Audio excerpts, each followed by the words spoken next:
Well, we want to clarify something that may have gotten a little out of balance. We do want you to put yourself first in the sense that your only perspective is through the eyes of self. And so as you find thoughts that feel good to self, now you're connected to your source, and now you have plenty of resources that you can flood to whatever is your object of attention. But we see a lot of people who are joyously helping others, and it seems overtly putting others first. And in doing so, they are having great satisfaction and joy in the process of it. In other words, a mother who tends to her child is certainly putting her child in the position that you would call first, but she is getting enormous satisfaction from it because she is fulfilling something that she's intended for a very long time. So there's no discord in that. The discord comes in doing something for someone and resenting doing it. In other words, you are putting yourself first when you are serving others and joyful in the serving. The discord comes when you are feeling that your resources are limited and there's not enough of you to go around, and so you are doing it out of obligation rather than out of wanting to do it. So let's just back up and approach this whole subject a little differently, and let's call it allowing and resisting rather than doing for others or doing for myself. Allowing or resisting. So I can do for myself and allow the energy to flow, or I can do for others and allow the energy to flow. Or I can do for myself and not allow the energy to flow, or I can do for others and not allow the energy to flow. But it's not the action, it's not the function of what I'm doing, it's the function of how I'm feeling while I'm doing it, you see. So as we've been talking about these different emotional set points, we can feel that you have come a long way. In other words, you can feel that you have been coming more and more into self-appreciation, especially recently, but over time. It's something that everyone is born doing, and then many of you lose as you're trying to find your relationship to everyone else around you, and then most eventually come back around to it. In other words, you always do when you make your transition. Sometimes you see very little ones selfish enough to kick up a ruckus in order to make sure they get what they want, and very old ones selfish enough to kick up a ruckus to make sure that they get what they want. But in neither of those cases is there alignment in the way we mean it. In other words, we don't want you to think that you have to kick up a ruckus in order to demand something from someone else.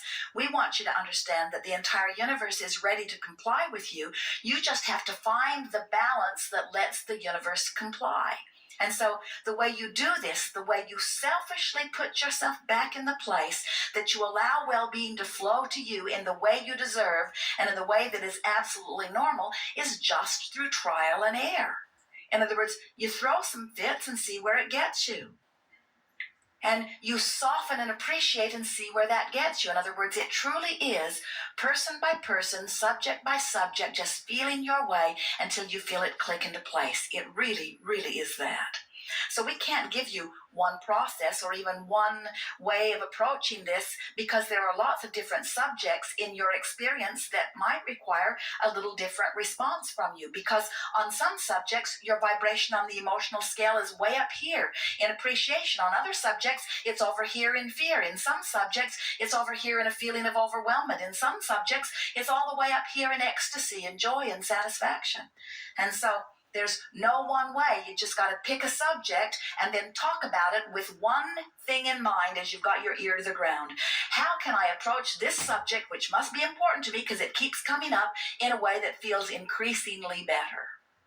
So what we want you to feel, and it's what we've been talking about all day here today, is that the universe will provide anything and everything that you want. In other words, there are so many resources. This universe will accommodate all of you in delightful and effective ways. You just have to let yourself off the hook as being one who must find a provider. In other words, here's what we are saying. You're wanting to see universal forces. Call it God, call it inner being, call it universal forces, call it source energy, call it this energy stream of well-being, call it whatever resonates well with you when you name it.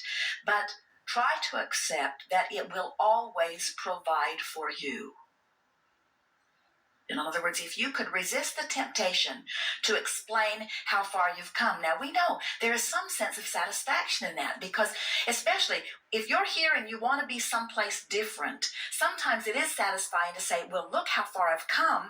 That gives me expectation that I can still go further. Yeah. And that's wonderful. We want to hear. But if you get too heavy-handed in explaining where you've been, then that's why you say it feels like it's two different personalities. And it is two different personalities.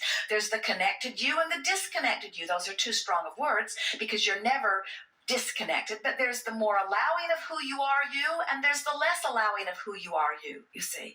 And you get so that you can feel which drum you're beating. And that's why it's an emotional journey. How I feel is everything, and what I do is inconsequential. But how I feel about what I do is everything, but what I do does not make any real difference. And we want to guide you to that. But how about this? This is a different tact. How about everything that I think that I need to do is all in order to propel me to some place that when I get there, I think I will be happier. So everything that I am doing, no matter what it is, all of my lists of right and wrongs are all about me getting to a manifestation that I believe then I will be happier. So why don't I take a shortcut and just go get happy? And once I get to that happy place and test it, we encourage you to test this. This is not a theory that we are practicing for the first time on humans.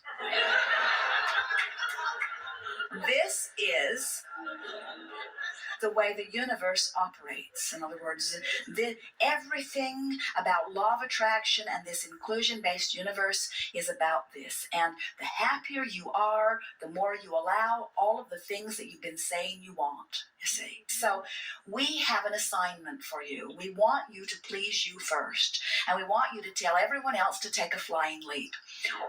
Only thing is, in your case, there are not that many others that you will be able to tell to take a flying leap. In other words, there are not a lot of others that are making demands on you. It is your own internal contradictions. It's like Esther. She will say, I am free to do anything in the world that I choose to do.